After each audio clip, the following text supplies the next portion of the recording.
এককালীন ৫,০০০, বাৎসরিক নবায়ন ফি ২,৫০০ ও মাসিক ব্যবসা পরিচালনা ফি ৩,০০০ টাকায় রাজধানীতে হকাররা ব্যবসা করার সুযোগ পাবে বলে জানিয়েছেন ঢাকা দক্ষিণ সিটি কর্পোরেশনের প্রশাসক আব্দুস সালাম। এ বিষয়ে চূড়ান্ত নীতিমালা আগামী ২ সপ্তাহের মধ্যে জানানো হবে বলেও জানান তিনি।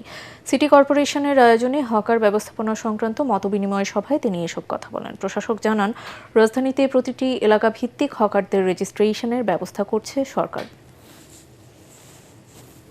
যত্রতত্র হকার বসে যাচ্ছে।